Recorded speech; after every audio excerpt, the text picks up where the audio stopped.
most of us want to be able to express what we're feeling, and to feel heard is so close to feeling loved that for most, the two are indistinguishable. So that means if my kids don't feel heard, they're not going to feel loved. If my spouse doesn't feel heard, he's not going to feel loved. Becky, welcome to Focus. Hey, thanks, Jim. It's great to be have back you. with both you and John. It's so fun. You know, most of us, if we were to take a self-assessment, this is one of those areas of life that we probably tend to score ourselves higher than we actually are. Like, are you a good listener? Let me ask you that question. What do you think? And you say, yeah, I think generally I am. And then you ask somebody close to you, maybe a spouse or an adult child or your teen child, and they might say something like, yeah, I don't think you're a very good listener. I guess the question is, what are some honest signs that we might not be listening as well as we think we are? Yeah, so I think it's a really good question to ask those that are closest to you, So how well do you think I listen? I mean, I asked our adult daughter that. She was a young adult at the time, and I really thought I was going to get rave reviews, And I'm good. I've written a book about it. Right. Well, and you should never ask your kids a question unless you really want an honest answer. That's for sure. So I stood back waiting for her accolades, and instead she's like, well, sometimes you're a good listener, but you interrupt me a lot. You seem distracted a lot. You finish my sentences, and you try to fix things, and I remember thinking, aren't I supposed to fix things? I mean, I'm a mom, right? That's what we do. And seems reasonable. Yeah. And I just remember laying in bed later that night, praying that the Lord would change me and, kind of wrestling it out with the Lord. Like, I thought I was good at this. I'm always home after school when they're there. But it doesn't mean you're listening. Well, that's so true. You say listening is like a muscle that needs to be trained. That sounds so fatiguing already. Really? It's one more thing I got to go to the gym for now? Yeah, the good news is you don't have to go to the gym. Well, that's true. But you got to go to the listening gym. Yeah. What does that mean to train your listening skills? What does that look like? So I go from this to that. Describe that. Yeah, you have to be intentional. You have to go into a space where you're saying to yourself, okay, everything that's on my mind right now, I'm going to put in like a box or a locker or a folder so that I can focus on the other person. I think this is really good in marriage. You sit down. You think? You sit down at the dinner table, right? And you come and you've had maybe a long day. You got a million things on your mind. And your spouse also has a million things on his or her mind. And so learning to just kind of quietly pray, this is the way I do it, help me to put the things that are on my mind aside so that I can be intentional in hearing what Steve has to say, really listening and seeking to understand him. Because I think that's where the work begins. Yeah. So it is, you got to be thoughtful about doing it. That's the thing. I think for an extrovert, maybe we could break it into that kind of design. Extroverts, we flap our mouths a lot. It's fun for us. We want to talk. We want to be at the party. Right. Hey, what are you doing? Hey, did you know last week this happened? Blah, blah, Yes. blah. You know the rhythm. And then you have the introverts that are thoughtful people that usually don't finish other people's sentences. They're really trying to listen to you. I've noticed that pattern with people. How do we look at it from that perspective of, if you just like to talk, you're really going to have to work that muscle out to get it into a place where you refrain from talking. Yeah, you really do. I think sometimes the problem with those of us that are extroverts is we like to be the center of attention, We do. And so we go to a party and we want people to engage with us, or we want to be the center of attention. And when you're seeking after being the center of attention, you're not really listening to the other person. There's two types of people, it's been said before. One comes into the room and says, there you are. And another comes into the room and says, here I am, I think we have to look at that and say, what are my expectations as I'm entering this room? Because, bringing it back to Jesus was an amazing listener, I'm thinking of that scripture that out of the heart, your tongue speaks, right? It's kind of generally that. So these are really spiritual principles beyond the words that are being expressed. So even coming into the room like that's a spiritual observation about how we see the world, how we see us, ourselves in the world, how I see you in the world. I mean, that's another level to go to, isn't it? It really in terms of your, is. Kind of estimating your listening skills. It's a spiritual issue before it's anything else. It is. Jesus said, be careful how you listen. And he also instructed us that we're to love one another. And it was David Augsburger who said, to feel heard is so close to feeling loved that for most, the two are indistinguishable. So that means if my kids don't feel heard, they're not going to feel loved. If my spouse doesn't feel heard, he's not going to feel loved. If my friends don't feel heard, they're not going to feel loved. Okay, here's the golden question, and we're not halfway yet into our discussion, but what's one thing that somebody could do to begin to move in that direction, to shift their listening skills to be more fully present? Just give me one thing at this point.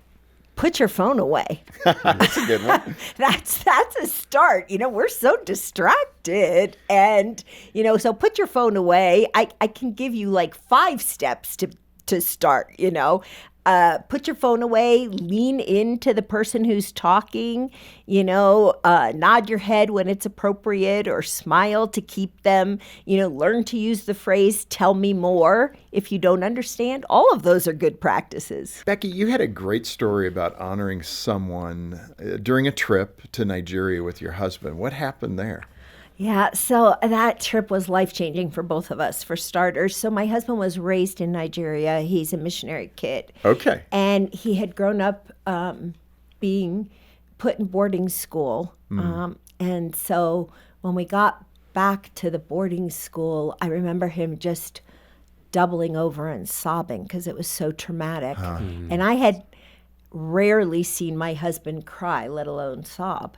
He's a very strong leader, and the boarding school had set up all these appointments for him, and I just kind of said, he's going to need time to just go back and see what God has here. And later that night, we were sitting outside the little cabin they gave us, and we were drinking coffee, and there were mosquitoes all around, and Steve just started to talk about what it was like as a kid being dropped off at boarding school, not seeing his parents for sometimes 6 weeks at a time, wondering where God was in all of that.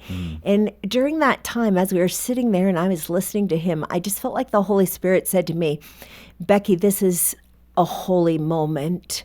Just listen to Steve and let him get it all out, and it still brings tears to my eyes, because I had seen my husband, and he's a very strong leader. He speaks all over the place, and leads organizations and all of that.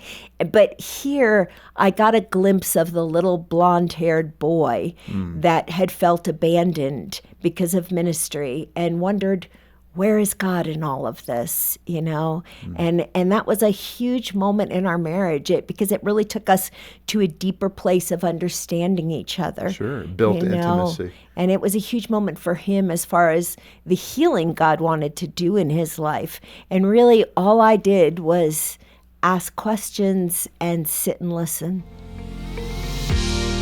Allow me to interrupt for a moment to say how much I appreciate you watching. If you find value in this content, please subscribe by clicking below. It'll be a big help. Now, let's get back to the show. Becky, let me ask you this. There's so many circumstances where this fits. A married couple, a teen or adult child with his or her parent, good friends. And what I'm setting up is this difficulty where, and we even express this in gender terms, men tend to listen to somebody who's got an issue, they've got a problem, it could be their spouse or any of the configurations I just named.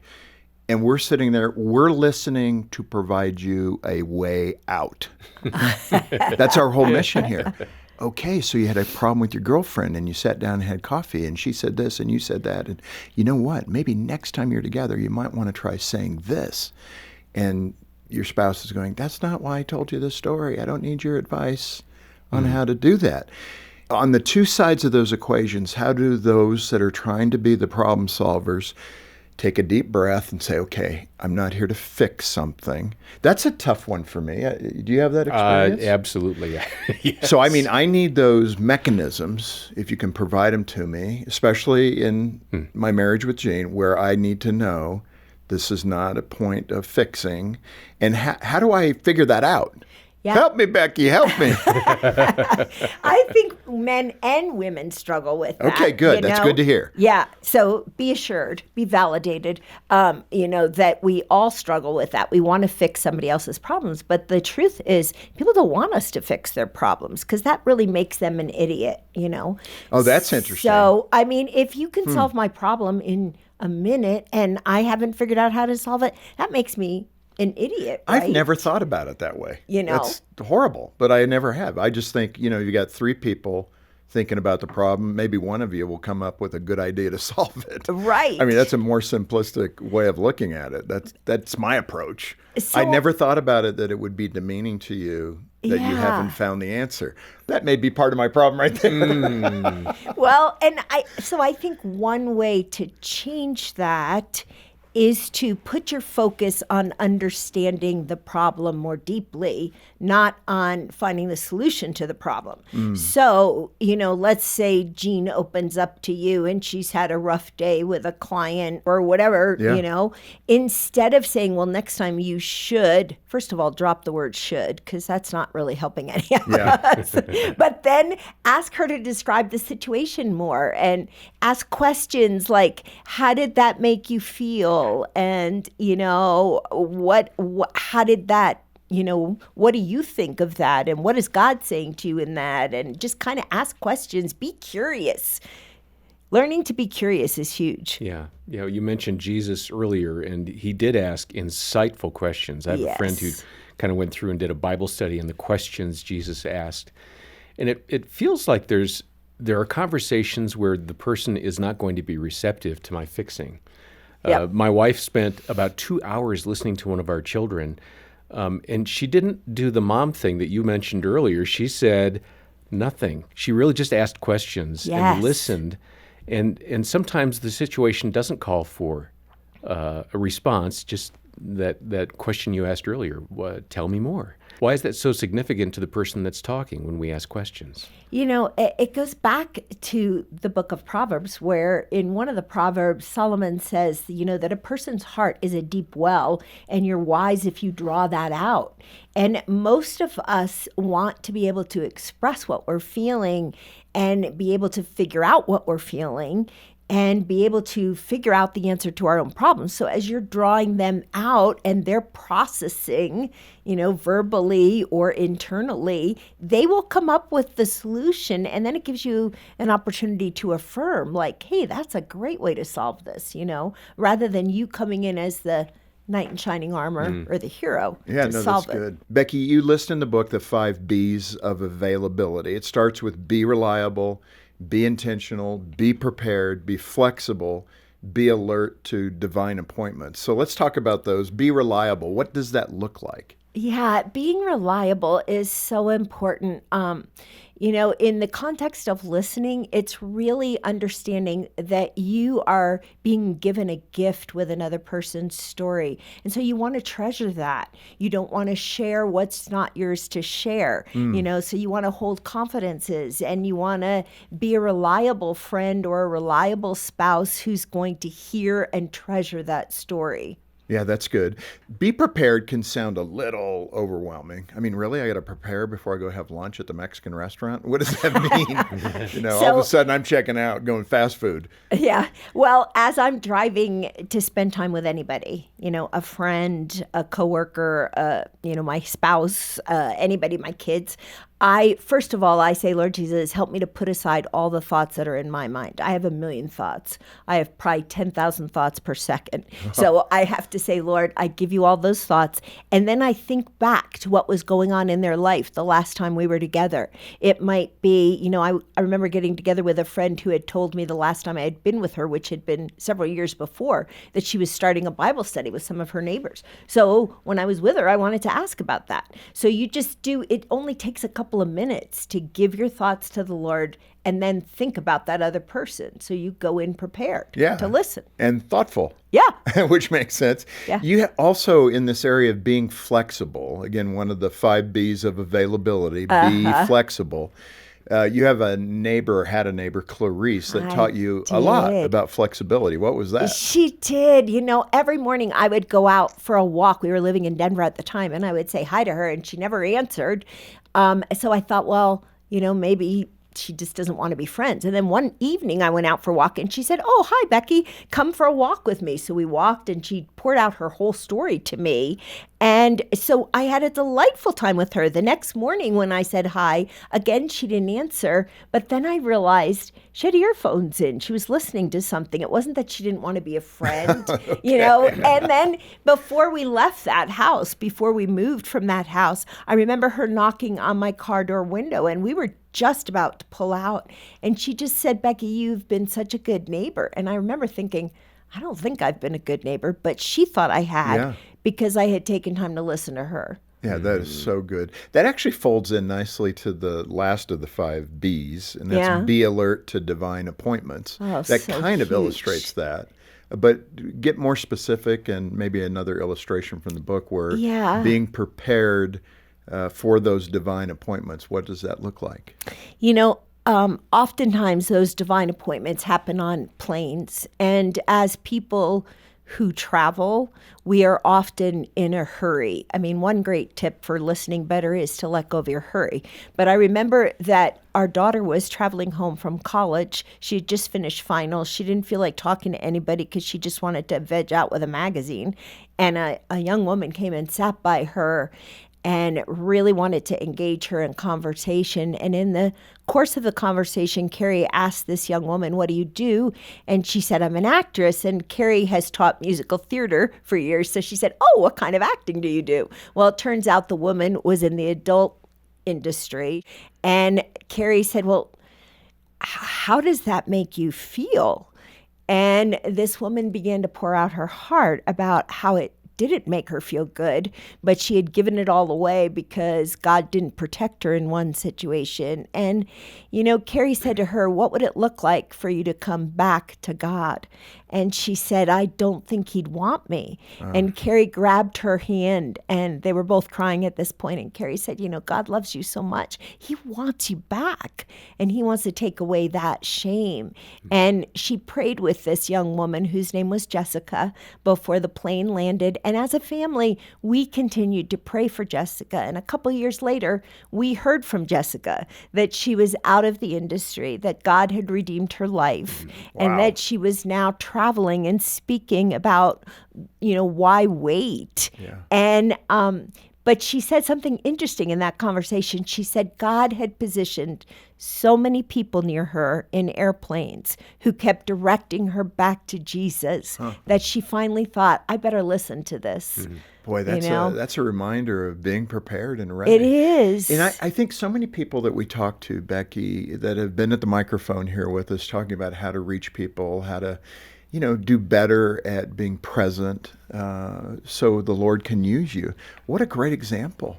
And I think that pain and that hurt is all around us. It's just we're going so fast, to your point. Yes. We don't stop to notice it, or we don't take time to say, "I can see you're carrying a heavy burden." Yeah. I mean, some of these things are simple to do, but it takes and requires your engagement. Which we're so, I'll just speak for myself. I don't know how all of you react to that, but, I feel like I want to be very specific with how much of that I give away, which I think is not where the Lord's heart is at. He's saying, be ready. Be my kingdom right now. Bring my kingdom to those around you. be present and give to those around you. Ask the right questions. Dig a little deeper. Yeah, it takes effort. It takes time. But what an amazing story that your daughter had. Yeah. I mean, it doesn't get any more powerful than that. I know. So thank you for that example. Thank you for this book. Another great reminder of what we need to do to help people. And the book's title is How to Listen So People Will Talk. And it goes on, the subtitle, Build Stronger Communication and Deeper Connections. And what a fantastic guide this is. Mm-hmm. In fact, Becky, you have a story that I was aware of about an NBA player that had a little situation go on, and he later let you know what happened. Describe that story. It's a crazy story. After the book came out, How to Listen So People Will Talk was on the choice books racks.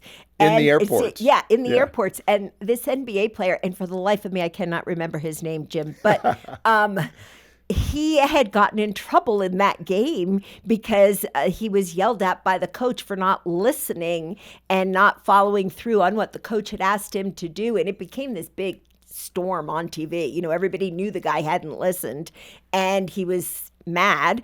And he's walking through the airport and he sees my book and he holds it up and he points to it. He's like, clearly I needed this book, you know, and it kind of went viral on Instagram. Yeah. That's so good. But I guess it proves the point, right? Yeah. And at least he had the ability to say, I've made a mistake. Yes. I need to listen better. Yes. That's what we're talking about. If you feel like you're that guy or that lady, man, get a hold of this book. You can do that directly through Focus. Make a gift of any amount, and we'll send it as our way of saying thank you for being engaged with us in ministry.